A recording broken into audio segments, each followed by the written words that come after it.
And welcome to the briefing room. I'm Devin Dwyer in Washington. Great to have you with us on this Monday after the Thanksgiving holiday. Hope you had a very good one. Great to have Adam Kelsey here, our political reporter.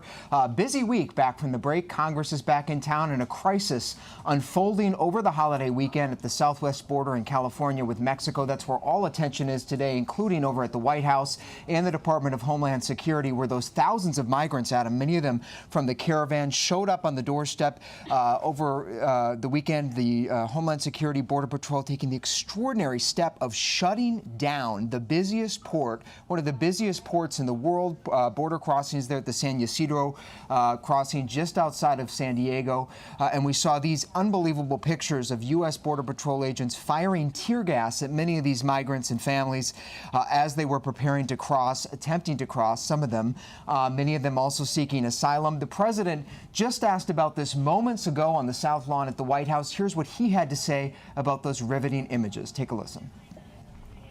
They're not, as you know, they're not. They had to use because they were being rushed by some very tough people, and they used tear gas. And here's the bottom line. Nobody's coming into our country unless they come in legally. And joining us by phone now is ABC News contributor and former Homeland Security advisor John Cohen. John, great to have you with us. Hope you had a good holiday. These images are so searing to see, in many cases, women and children running through the tear gas on the Mexican side of the border. You just heard the president say the U.S. military, the U.S. Border Patrol can't simply stand by. What's your response to that? Was this an appropriate show of force in your view? Well, I have a lot of concerns about what we're seeing. Yes, the administration has taken a number of steps to make it more difficult for people to enter the United States through the southern border. And that includes people who are fleeing violence and persecution and seeking legally the protection of the United States through the asylum process.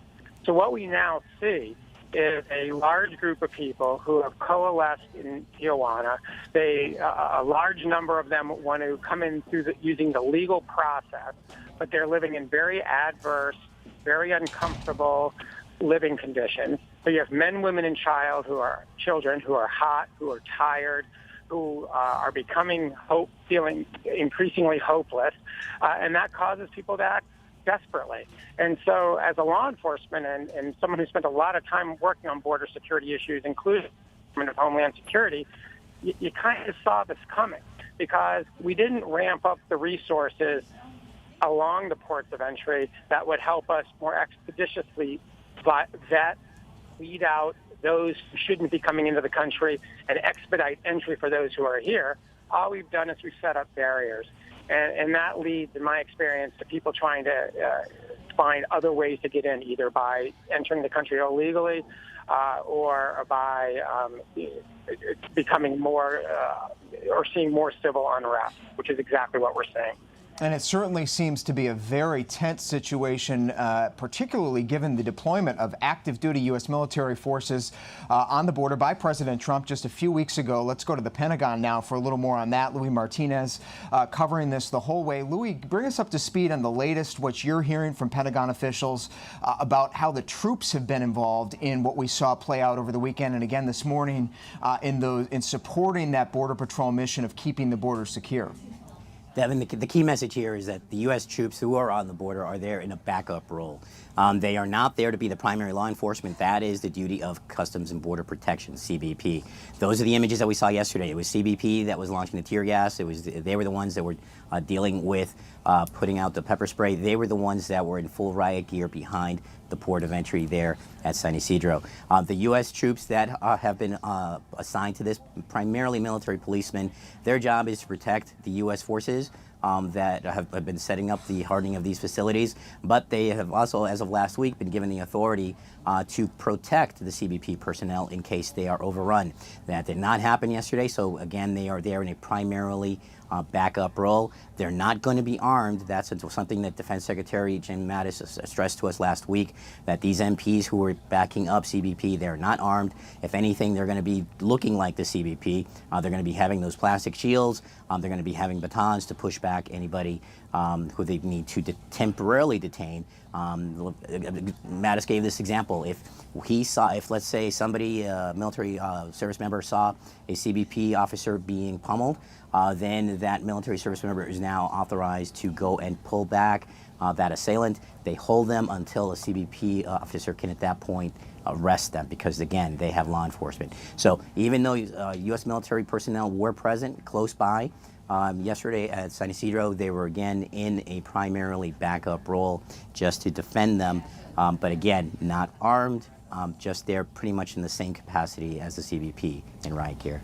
And of course, the president seizing on all these images, Louis, that you're talking about with the military there, the border protection, the tear gas flying. He's clearly watching cable, Adam. He was just talking about it. This is something politically that he is sort of going to be seizing on now, headed into this fight over the border wall funding with a government shutdown looming in just a week's time. Well, it's something the president's been talking about since he first entered the presidential race back in 2015. But we actually got some interesting numbers when we had our exit polls during the midterm elections just a few weeks ago. 48% of Americans said that the president's immigration policies are actually too tough. Only 32% said that they were just right. 16% said they were not tough enough. So we're seeing that the president's base of support, particularly on this issue of immigration, it is way smaller than those who feel opposed to what he's been doing. And certainly these images we've seen in the past couple days aren't helping. They're not helping. And Jordan Phelps at the White House covers President Trump for us, was just out there speaking with him on the South Lawn. Jordan, what are you hearing about how this crisis that's unfolding right now could play in that border wall fight and the funding fight, which is tied to it? Yeah, Devin, we heard the president just last week say now would be a perfect time for a government shutdown. We're heading towards the prospect of a potential partial government shutdown when the government is set to run out of funding for a few departments on December 7th. And those images is really giving fuel to the president to make this case that these caravans are really rushing the border. Now, of course, the images we saw yesterday, that on Sunday, this is only part of the story. We know that this started as a peaceful protest and only a limited number of them actually tried to rush the border. But this gives the president imagery and ammo to make this case that now is the time we need to approve his wall. He's asked for $5 billion in funding for that wall. And now, Devin, we're locked in a bit of a game of political one-upsmanship. We've got the president on one side saying now's the time to fund this wall, and we've got the Democrats on the other digging in their heels, not wanting to, just give the president his way without getting some key concessions. And Devin, at the end of the day, with these government shutdowns, it comes down to who will be blamed if the government does in fact head to a partial government shutdown. And the debate over that border wall is certainly going to only heat up in the next week and a half. Jordan Phelps at the White House, thank you so much. John Cohen, our ABC News contributor, joining us by phone as well. Thanks to John. Meanwhile, speaking of politics, we're in the final sprint to close out the 2018 midterm season down in Mississippi. This is the final race that has been undecided at this point, the Senate race in Mississippi, Adam. This could decide whether Republicans there will have 52 or 53 seats in the U.S. Senate. This is a big one, and President Trump heads there tonight. We've got our Tom Yamas down in Mississippi. He joins us by FaceTime. Tom, great to see you. You've been down there covering the race. Where do things stand today? What are you watching for in these final hours? Well, Devin, I'm going to tell you right now what's interesting. So I've covered a lot of these Trump rallies, as you know. We're here in Tupelo. It's at an airport hangar. I can't move around too much because of the sun glare, but the line of people you see walking behind me, hopefully you can see them. It's a mile walk from where this Trump rally is. The parking lot is so full, they had to go to a flea market. That parking lot's filled as well, so people are walking more than a mile right now to get to this Trump rally. It's one of the reasons why President Trump is here. He won the state by 18 points in 2016, and Republicans are nervous about this race. They're not sure if Senator Cindy Heisman is going to pull it off, even though she is the favorite here. This is a very red state. But the Democrat Mike Espy has made some inroads, and really, Heisman has stumbled along the way after the midterm election. This, of course, being a special election here. Some of her comments in the past, she said some things that people have said are racist. Also, her own personal history, people have said, is racist as well. So that's all been part of the race. Now, one of the big developments that's happened today is they apparently found some nooses at the state capitol in Jackson, Mississippi. Now, neither of the Trump events are near Jackson. There's this one in Tupelo, the other one's in Biloxi, but that's getting some traction. The news is because Mike Espy is African American, and there has not been an African American senator elected in Mississippi since Reconstruction. So the issue of race front and center in this election right now. And Tom, before we let you go, I just wanted to ask you about that that issue of race, Cindy Hyde-Smith's gaffes, the nooses, her affiliation with some of those Confederate symbols. It's sort of mesmerized the online world. We see it exploding on social media, people talking about this. But as you know, what really matters is what voters in Mississippi think. Do these affiliations on her part, do her comments, are those getting as much attention there as they are getting nationally? You know, I'm going to find out now because we just got to this event. It's one of the first questions I'm going to ask some of the voters here. But there's a thinking here that this could motivate both sides. You know, this could motivate one side, the Republican side, Senator Cindy Hyde-Smith, people who say that, you know, she maybe stumbled with her words, but she's not a racist, and they want to elect her. And other people who think she is a racist, and they're on the other side, and they're going to head to the polls. It's all about turnout for tomorrow. Turnout is going to be so important. Will the Democrats, will they be able to turn out, or will the Trump base turn out here and really just squash Mike Espy tomorrow? All right, Tom Yamas for us down in Mississippi at 2 Trump rallies tonight, just like the good old days on the 2016 campaign trail. Tom, thanks so much. Okay, man. So big race tomorrow night. We're going to have full coverage here at abcnews.com and on ABC News Live. But Adam, you're going to be watching a couple things closely. Yeah, what's interesting down here is that the only reason that we're in a runoff to begin with is because there was a somewhat strong Republican challenger in that first round of voting earlier this month. Chris McDaniel running to the right of Cindy Hyde-Smith, which some people find hard to believe given some of the comments that she's made in recent days that have been really appealing to that Republican base. But he was somebody who was campaigning on the Confederate flag and making sure that it remained a part of Mississippi culture. He was giving speeches to the sons of Confederate veterans. So Cindy Hyde-Smith, what might be gaffes in other parts of the country, that might be her playing to the Chris McDaniel far-right side of the Republican Party, and that may be what actually ends up putting her over the top. And we'll see, as Tom was saying, that the turnout is, of course, the big factor tomorrow night. Meanwhile, another big headline in the world of economics and business and politics today, with General Motors announcing they are closing, or turning offline, rather, 5 factories in North America at the expense of as north of 14,000 jobs, several thousand here in the United States. Let's bring in our David Curley, transportation correspondent, for more on this. David, what's behind the cuts, and do you think we could see more automakers following suit?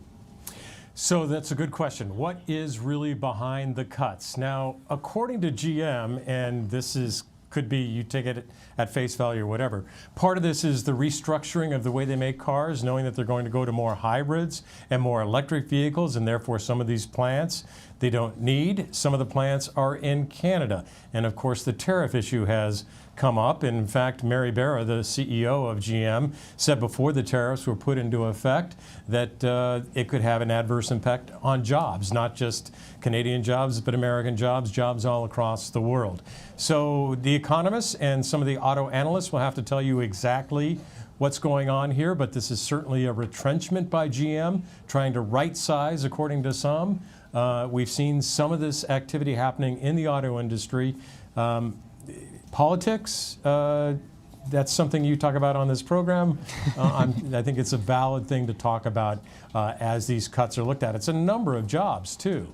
This is a significant cut in the number of folks who will be working for General Motors. It certainly is, and it strikes me, and you know better than anybody, David, that as these car companies retool every few years with changing consumer preferences, I was struck by Mary Barra's comments. They're making many more SUVs now, virtually no sedans in this country, which is striking. But just a few years ago, it was the flip.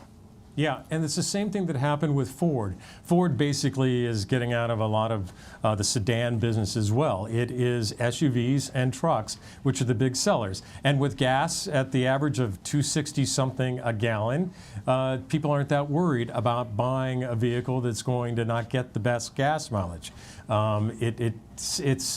They're dealing with consumer demand at this point. Even though in the long term, I think all the car companies know that autonomous vehicles and electric and certainly hybrid vehicles are a big part of their future. But right now, what the consumer wants, with oil prices, I think they fell to less than about $50 a barrel.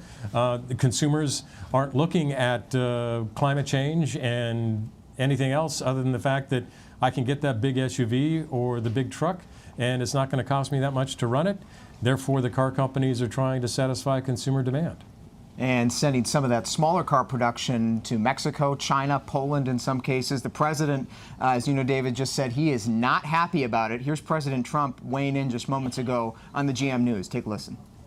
Well, we don't like it. I believe they'll be opening up something else. And I was very tough. I spoke with her when I heard they were closing. And I said, you know, this country's done a lot for General Motors. You better get back in there soon. That's Ohio. And you better get back in there soon. So we have a lot of pressure on them. You have senators, you have a lot of other people, a lot of pressure. They say the Chevy Cruze is not selling well. I say, well, then get a car that is selling well and put it back in.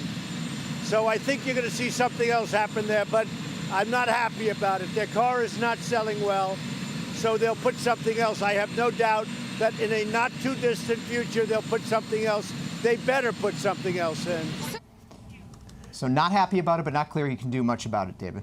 But this is, you know, he made a reference to the fact that GM was bailed out by the federal government. You know, Ford did not take bailout money, but GM did. And I think that's his point that, listen, when you were really hurting after the Great Recession, it was the United States government that came and made sure that you didn't go out of business. And this is the way you pay us back, by cutting these jobs. So it's obvious that politics are involved in this decision. And as we've seen the economy and the stock market over the last couple of months, there's a lot going on there that the president's not really happy about. And this is another area where it is not good news for President Donald Trump and what he has said he's going to do for America. All right, our senior transportation correspondent, David Curley, thank you so much for coming to the briefing room, David. All right, moving on, another major report that popped over the weekend. You may have missed it just after your turkey dinner. On Friday, the White House released a stunning new climate assessment. It is called the National Climate Assessment, 1,600-page reports required by law. And it might surprise you to find out that the Trump administration had some pretty shocking things to say about the state of the climate in this country and around the world. You see some of the excerpts here. It said to avoid substantial damages to the U.S. economy, environment, and human health, the U.S. must take some pretty blatant action, pretty stunning action to curb those climate changes. One of the authors of that report joins us now, Paul Chinowski. He's one of the co-authors of the National Climate Assessment. He's an engineering professor at the University of Colorado Boulder, also someone who studies the impact of climate change. Professor Chinowski, thanks so much for being here in the briefing room. You know, we've all heard and seen these reports over the years from the UN, environmental groups, heard the warnings about climate change. What makes this new report from the U.S. government different? I think the thing that makes this different, that's really important for people to understand, is this report puts the impacts on a daily basis, how it's going to impact us in terms of our routines and what the cost is actually going to be. This is no longer about high-level science and very abstract what's going to happen in 50 years. It's about how is it going to impact you driving across town or getting that package that you expect to get there. It's real dollars today. And I think that's really the difference, is we have impacts that are happening now and not just later. So what are those impacts that people are feeling now, and how can people really, who sort of try to put their minds around some of these huge numbers that are put out in reports like this, 10% off the U.S. economy over the next 80 years if climate change continues to evolve? I mean, that's a big, heady figure. But you have sort of dug your teeth into some of the ground level impacts. What are people actually going to feel at home? Well, and that's a great issue. If we talk about very large numbers, it gets very difficult for people to understand or even relate to. So let me try and put it into something that people can really wrap their arms around. And that's things like your roads. So we're used to, in the East, potholes in our roads, or in the Southeast, we get washouts. Well, imagine that our roads start degrading much faster, and we're going to deal with roads with potholes, or we're going to deal with increased washouts of bridges. These are going to be tangible things that are starting right now, from temperatures increasing or more rain, or even things like allergy seasons getting longer because our growing seasons are getting longer and warmer, or something that's really tangible. Many of our homes or schools don't have air conditioning because we've always worried about heating. Well, we've been talking about what a hot summer we just went through. Imagine that's going to be the new normal. What's going to happen to 8-year-old kids who are in classrooms in the end of August or beginning to September when it's 95, 100 degrees out and there's no air conditioning? These are things that we can look at today, and it's our new reality. We have to figure out how are we going to start paying for these, because the things that we're used to are no longer going to exist. And that's a very individual impact. All right, Paul Chanowski with the University of Colorado Boulder, also one of the co-authors of the National Climate Assessment. It's quite a read. If you have time to make it through the 1,600 pages, certainly you can read the executive summary online. Paul, thank you so much for being here with us today in the briefing room. And Adam, as you know very well, Democrats going to sink their teeth into this as well. They're going to have some hearings on some of these climate impacts when they take over the House in January. Yeah, we're already hearing about the reboot of the Select Committee on Energy Independence and Global Warming. They may want to change that name given the jokes that President Trump's been making about that phrase global warming. But some of these young Democrats, Alexandria Ocasio-Cortez, outspoken on climate change, says she wants to be a part of developing a Green New Deal. It'll be interesting to see if she and some of the other young members of Congress or new members of Congress will be going to get some more attention in the Democratic Congress for sure. Finally today, we have a close-up look at the new book coming out from two of President Trump's closest allies and formal advisors, former campaign aides, Dave Bossie, Corey Lewandowski, out with a new book tomorrow, Trump's Enemies, How the Deep State is Undermining the Presidency. They stopped by the briefing room a little while ago to talk about why this administration is at war. Take a listen. Guys, let's talk a little bit about your book. It paints a pretty ominous picture. You talk about a war against the administration, enemies embedded within, infiltrated, you say, from the first days of the transition by these enemies. You name many of them in the book. A lot of them I was struck by are Republicans, a lot of them appointed by the president. What do you think is motivating these people, and why has it been so hard for the president to root them out? Well, Devin, I think, when you look at why some of these people came to the government, we call them members of the November 9th Club, meaning they didn't support the president's agenda when he was running for office, likely didn't vote for him on Election Day, but then wanted to come and have their own agenda to enrich themselves, to profiteer after they left the building. And that's what's happened. And what we've seen and what we heard from Bob Woodward's book and what we address in our book, Trump's Enemies, are those individuals who came to try and stymie the president's agenda, whether it's Gary Cohn removing documents off the Resolute desk, or Rob Porter, subverting the president through slowing things down. These are the people from within the government that tried to stop the president from being successful, and he's gotten rid of many of them. And who is in the West Wing now, Corey and Dave, who is the closest protector of the president on these things? Is there somebody you can point to and say, here's someone who's fighting the good fight, waging the war, if you will, in your words, right now from inside?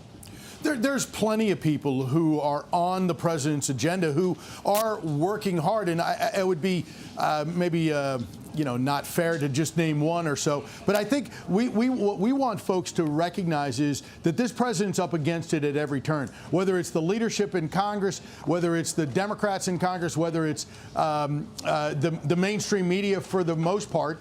He has folks across the board that are working against him and have been since his election, all the way through, including the transition period that he had.